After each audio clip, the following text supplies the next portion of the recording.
groet vanmôre ieder en elkeen van u in Jesus se lieflike en ook vir Here naam. Baie dankbaar dat ons hierdie geleentheid en voorreg het om so saam te wees in die huis van die Here.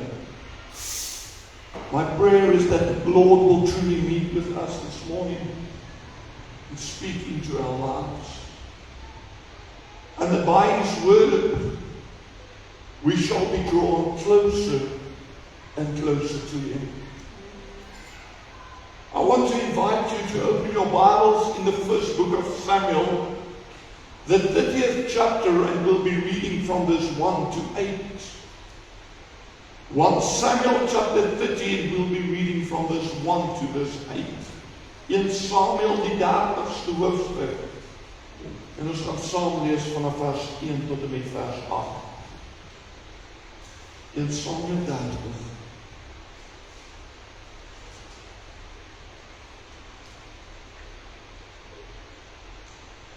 In Samuel hoofstuk 30 vanaf vers 1. En toe Dawid met sy manne die 3de dag by Siklag aankom, het die Amalekiete 'n inval gedoen in die suidland en in Siklag. En hulle het Siklag verslaan en dit met vuur verbrand. En hulle het die vroue en almal wat daarin was gevange weggevoer, van die kleinste af tot die grootste toe. Hulle het niemand gedood nie, maar hulle weggevoer en verder gegaan. Toe Dawid met sy manne die stad inkom, lê dit daar met vuur verbrand, en hulle vroue en hulle seuns en hulle dogters was as gevangenes weggevoer. Daarop het Dawid en die manskappe wat by hom was, hulle stem verhef en geween totdat daar geen krag meer in hulle was om te ween nie. Ook Dawid se 2 vroue, Ahinoam uit Jezreel en Abigail, die vrou van Nabal die Karmeliet, was as gevangenes weggevoer. En Dawid het dit baie benoud gehad, want die manskap het gepraat om hom te stenig, want die siel van al die manskappe was verbitter, elkeen oor sy seuns en sy dogters, maar Dawid het homself versterk in die Here, sy God. En Dawid sê vir Abjatar die priester, die seun van Ahimelech, bring tog die skouerkleed vir my hier. Daarop het Abjatar die skouerkleed na Dawid gebring, en Dawid het die Here geraadpleeg en gesê, sal ek hierdie bende agterna jaag? Sal ek dit inhaal? En hy sê vir hom, agtervolg, want jy sal sekerlik inhaal en sekerlik uitred. Kom ons maak ons oor toe. Here, ons dank U vir U kosbare woord. Ons dank U, Here, dat U woord vir ons gegee is en dat dit nuttig is, Here, tot onderwysing, tot lering, tot ondersteuning, tot vermaning, dat dit dien, Here, vir ons as rigting en hoop in die dae en die tye waarin ons lewe. I thank You that Your word has always been the same.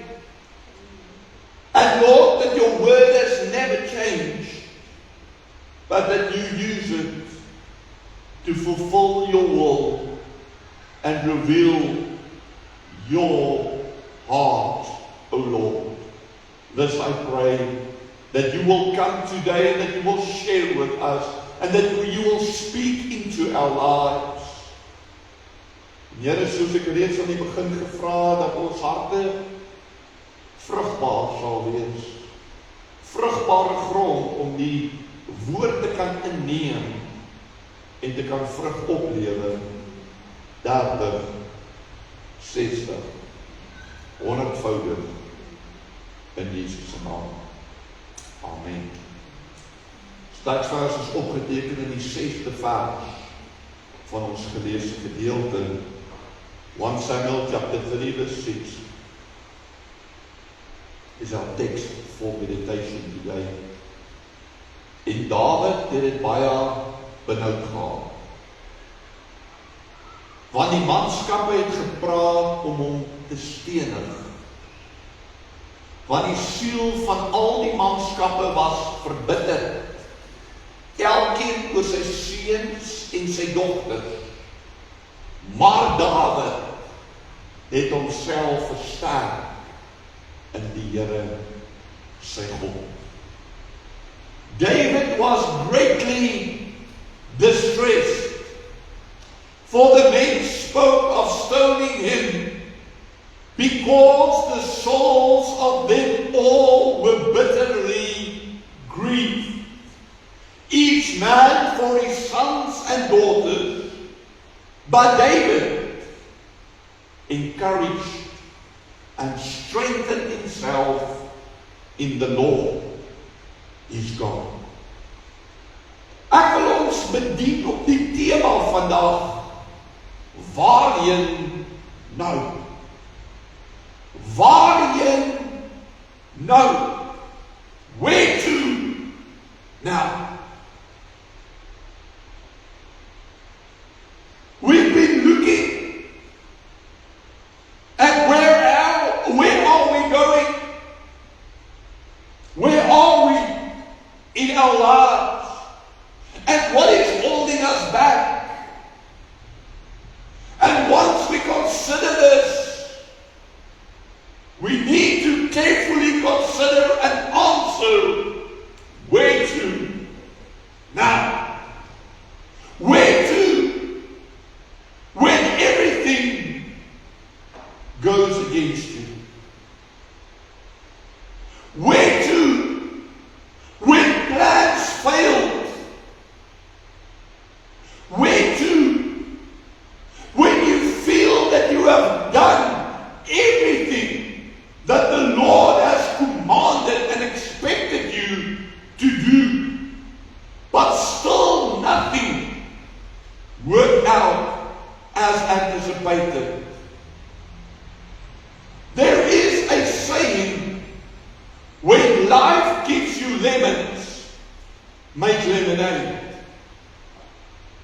This phrase is a proverbial expression used to inspire optimism and a positive, can-do attitude in the face of difficulty or misfortune.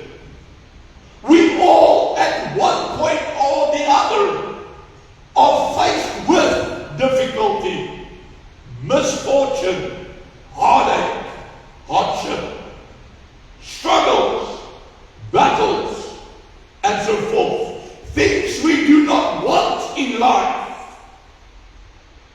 And truly, pray will never come our way. So thinking about the saying, lemons suggests sourness or trouble in life. Making lemonade is turning them into something positive and desirable. In the same way, when we are faced with difficulty and adversity, we should look out for solutions and opportunities. And today, I want to use our scriptural reading to illustrate this in our own lives. Nadat Dawid Goliat verslaan het, word Saul jaloers. Want terwyl Saul ook sy suksesse behaal het, het die gesang en die lied uitgegaan om te sê, Saul het sy duisende verslaan, maar Dawid sy 10.000. Onmiddellik besef Saul, hier is 'n Dawid wat groter as hy kan word.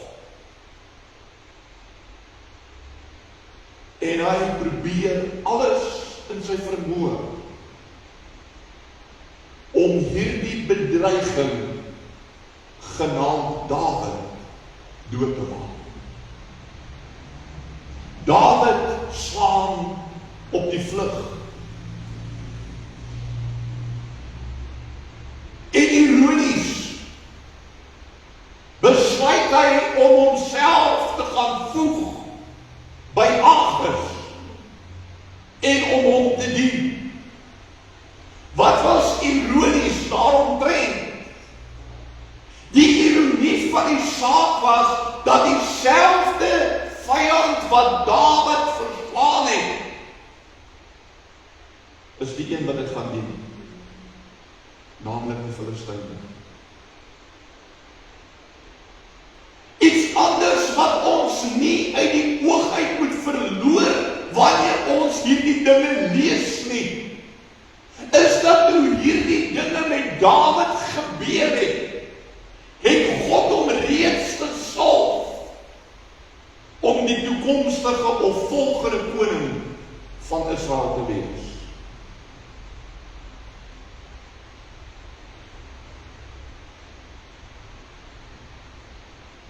Met dit in gedagte, hoe kon dit dan nou reg wees vir Dawid om sy vyand te gaan dien? Hoe kon dit reg wees vir Dawid om oor te stap na die vyand toe wat hy verslaan het? Die vyand vir wie hy gesê het, jy kom na my met 'n lans en 'n spies, maar ek kom na jou in die naam van die Here, die God van die leerskare, wie jy uitdaag. Dawid draai om hierdie selfde vyand te gaan dien. Wat ons ook moet onthou, liewe kind van die Here, is dat die apostel Paulus sê vir die Italianers in Romeine, dat die roeping van God bly onveranderlik, onberouwlik. Wat God gesê het, sal hy uitvoer. When God calls me to do something, that calling will never ever change.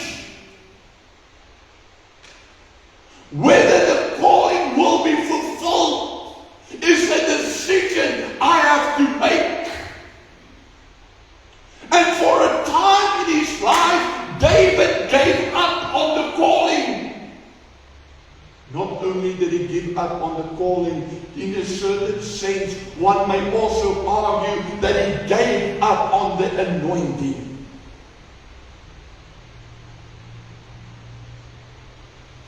Let's look at ourselves.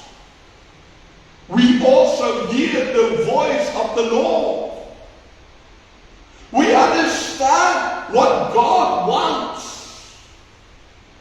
but miss that the time might not be right in that moment.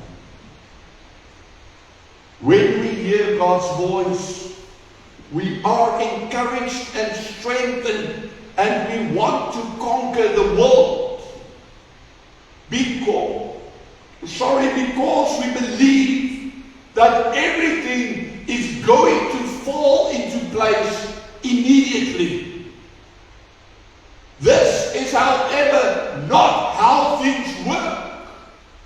For the Lord also has an appointed time for every word to go into fulfillment.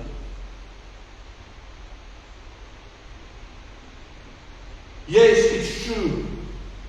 David was anointed to become king.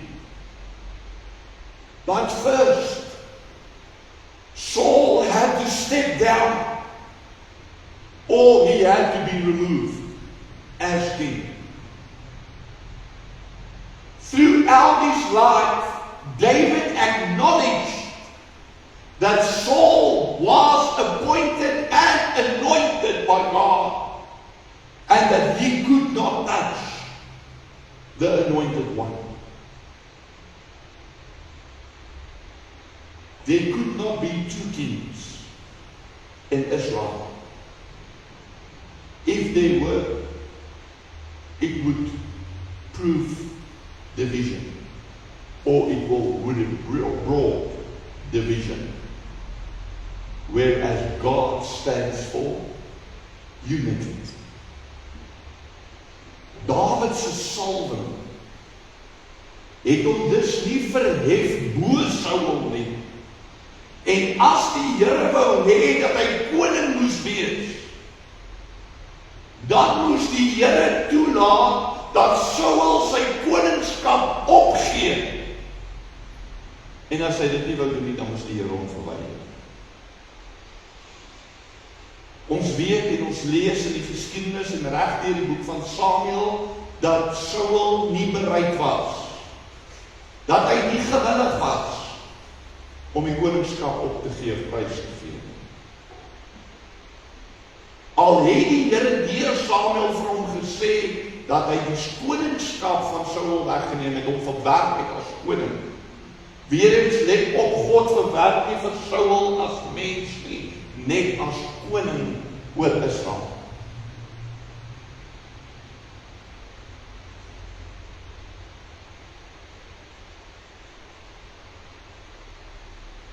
Maar Saul klou vas aan die koningskap. En daarom sien hy Dawid aan as vyand. Dieselfde Dawid wat bereid was om op te staan en die vyand te gaan verslaan, wat Saul en sy hele leermag voor te bang was. Dawid kom egter self op 'n plek waarmee ek en u kan identifiseer en assosieer, 'n plek waar hy sê, ek kan nie meer so aangaan. Ek kan nie meer so aangaan nie. En hy vlug na die land van die Filistyne om hulle te gaan dien. En daar bly Dawid vir 1 jaar en 4 maande. En dien hy Agis met alles wat in hom is. Selfs toe die Filistyne optrek om in oorlog uit te trek teen Israel, skaar Dawid hom aan die kant van die Filistyne. Since the word of the Lord is firm and unchangeable, David had to return to Israel. But this was not just going to happen.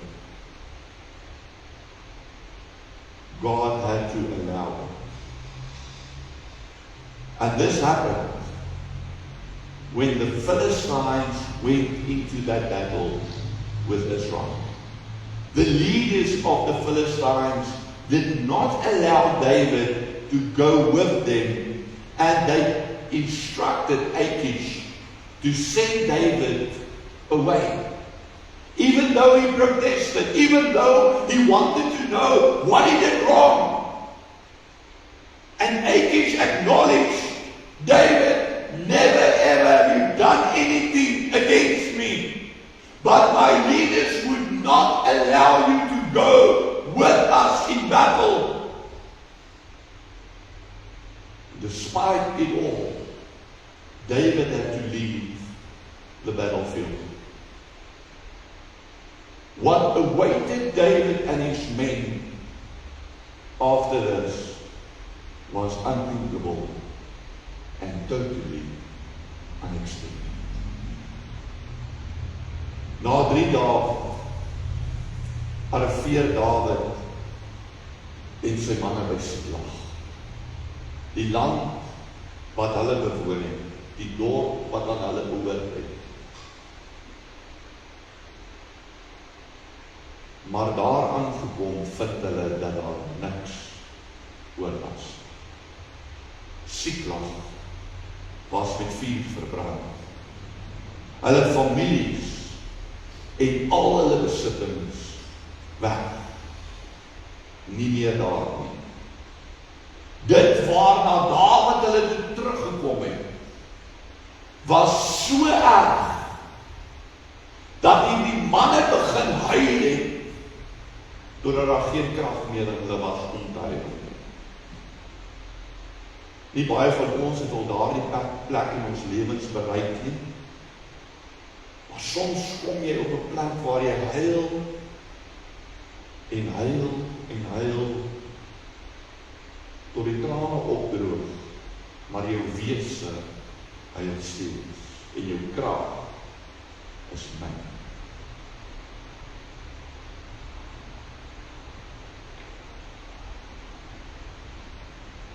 En dis hier, in daardie toestand, en in daardie oomblik, wat dinge verander, en 'n onverwagte draai neem.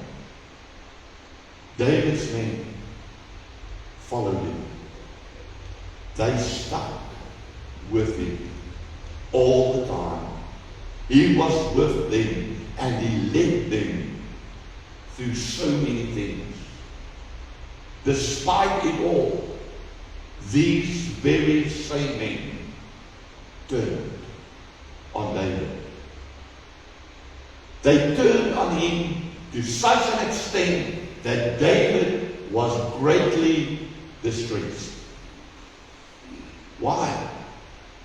These men that trusted him and followed him, and most probably somewhere along the way said to him that they would give their lives for him, turned on him, and they spoke of stoning him, because the souls of all of these men were bitterly grieved, each man for his own family. It wasn't as if nothing bad happened to David. It wasn't as if everything bad happened to them and David was spared. It's not as if his family was unharmed and his house still standing. Maar David word blameer. David word verantwoordelik gehou vir die tragedie. En dis in hierdie tyd wat dinge 'n houvas op mense kry en hulle begin terughou. Dis in hierdie situasie, dis in moeilike tye, dis in uitdagende tye, dis in hartseer tye, wat mense toelaat dat dinge hulle terugtrek. Kan ek elkeen van ons kom vra vandag? Wat hou jou terug? Wat verhoed u en vir my om vorentoe te gaan in die lewe? Wat het hou vas op ons gekry? Was dit die bitterheid in jou hart toe dinge skeef geloop het? Toe iemand anders gekry het waarna jy verlang het? Was dit die feit dat die Here nie die slegte verhoed het om te gebeur nie?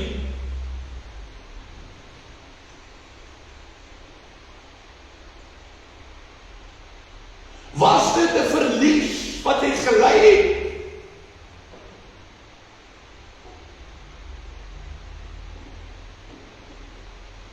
Was dit hoe iemand jou ingedoen het?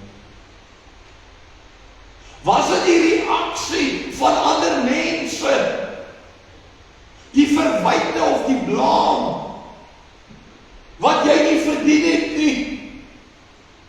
Dawid het niks verkeerd gedoen nie. En tog word hy verantwoordelik gehou. En miskien het jy ook so in jou lewe gevoel. Miskien het jy ook op 'n plek gekom waar jy gesê het, maar ek verdien dit nie.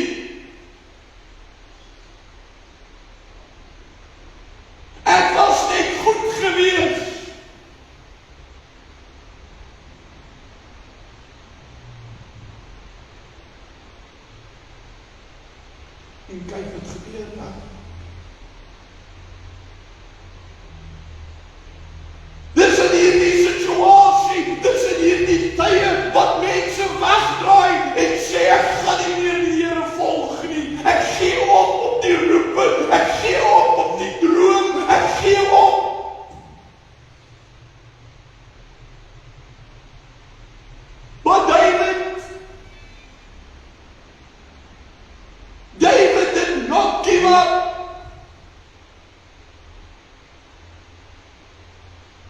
1 Samuel 30 verse 6 learns us and teaches us that in all of this, David encouraged and strengthened himself in the Lord his God.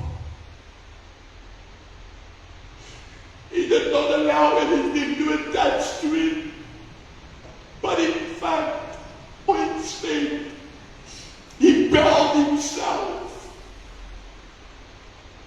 attached himself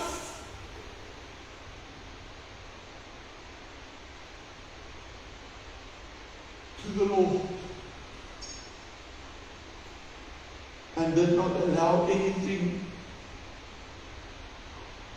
to bind him or hold him back. In the face of adversity, in a moment of loneliness, even while he was among 600 men, in a time of despair and hardship, David encouraged and strengthened himself in the Lord his God. When things go wrong,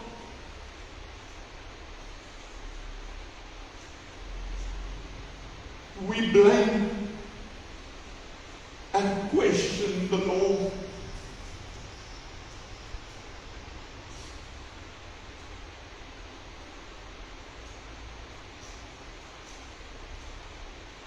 We say we want to understand, but you cannot understand when you're in a state of blame and pointing fingers. And it is in those moments that we cannot move forward. The hardship that happened did not come to bring David down, but instead it was sent to propel him. I know it doesn't make sense, but somewhere, somehow, David had to return to Israel, and the people of Israel had to accept him. Mense verstaan nie altyd hoekom jy goed doen nie. Dit beteken nie dat die hele Israel het verstaan dat Saul Dawid wou doodmaak en daarom het hy gevlug en homself gaan voeg by die Filistyne en nou sou hulle hom net aanvaar het nie.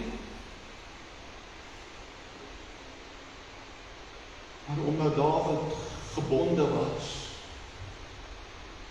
en getrou was aan wat hy gedoen het, het die Here geweet, hierdie band wat hom by die Filistyne hou moet gebreek word. En 'n slegte situasie kom oor sy pad om hom terug te stuur. Ons moet verstaan dat ons aksies en besluite in hierdie lewe het gevolge. En by tye raak die lewe moeilik as gevolg van die besluite en die keuses wat ek gemaak het.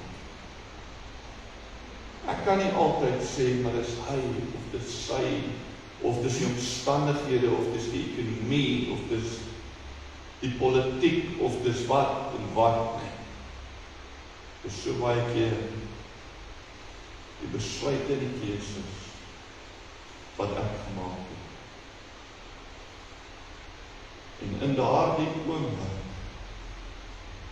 waarin jy krag het om te huil nie, en daardie oomblik wat hy nie voel, ek kan nie hierdie verlies verwerk nie. Ek weet nie of ek ooit weer my familie sien nie, ek weet nie hoe ek moet oorbegin nie. Ek het alles verloor. In hierdie oomblik versterk Dawid hom in die Here.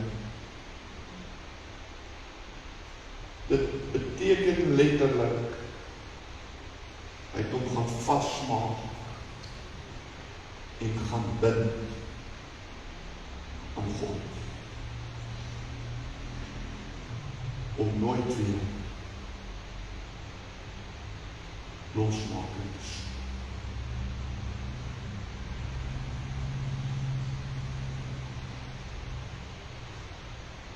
Nie net gaan maak hom vas aan die Here, maar gaan maak hom vas, sodat hy van God kan hoor.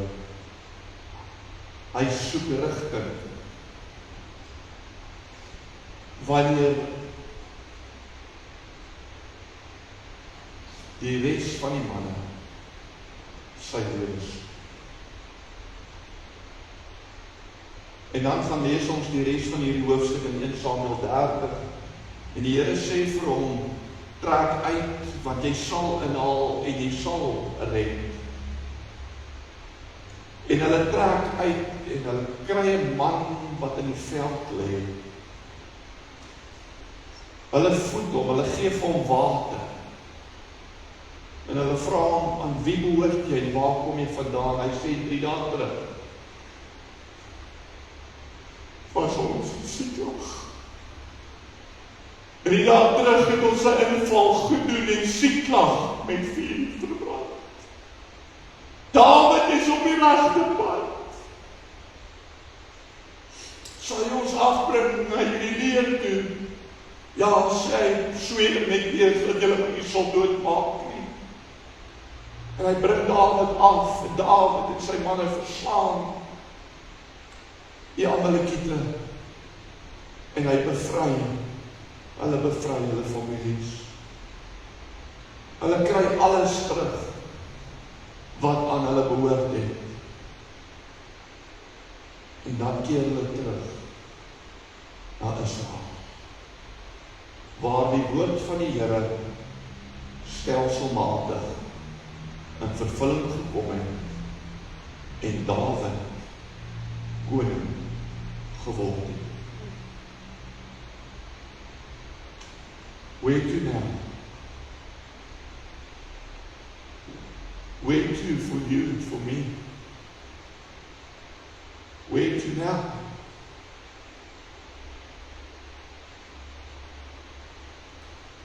The time has come for us to strengthen and encourage ourselves in the Lord. Ons moet onsself vasmaak aan die Here, soos Dawid hom gaan vasmaak. We have to bind ourselves with the intention to never be loosened again. We need to realize that we need the Lord in everything we do. He needs to guide us and lead us everywhere we go. And at the appointed time, God's will be done, and His word will go into fulfillment, for it can be changed. Here is geen mens wat hy so lief nie. En sy woord sal nie leeg na hom toe terugkeer nie. Net soos wat die reën uit die hemel uitval en die aarde weer vochtig, so kom die woord van die Here en vervul God se wil ook in ons lewens. Ons leer en ons hoor vandag wat ons moet doen. Maar wie sal?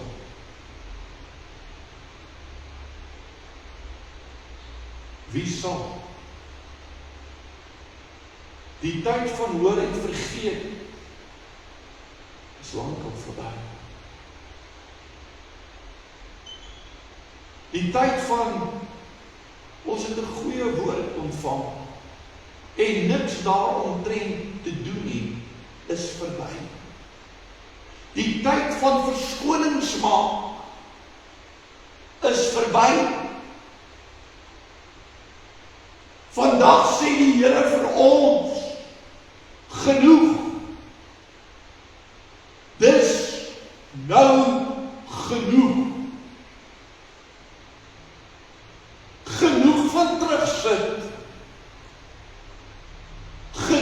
van niks doen,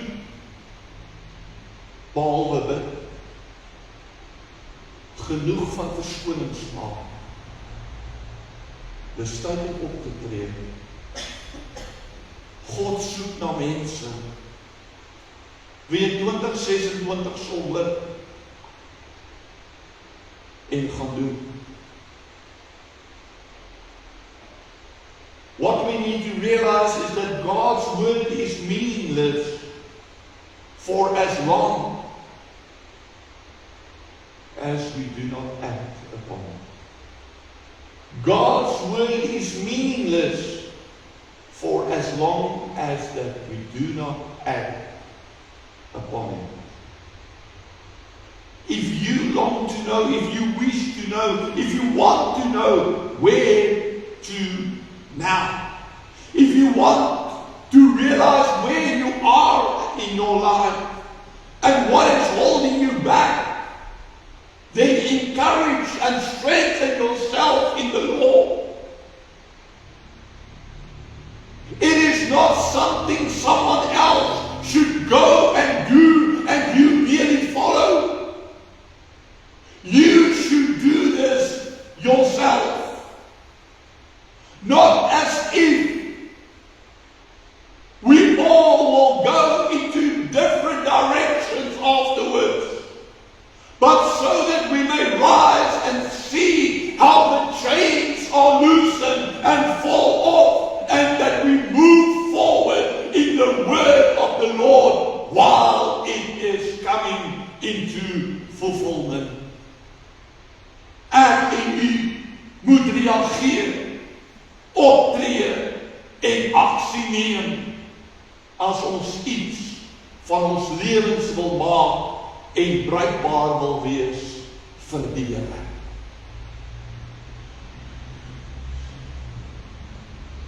Kom ons maak ons vas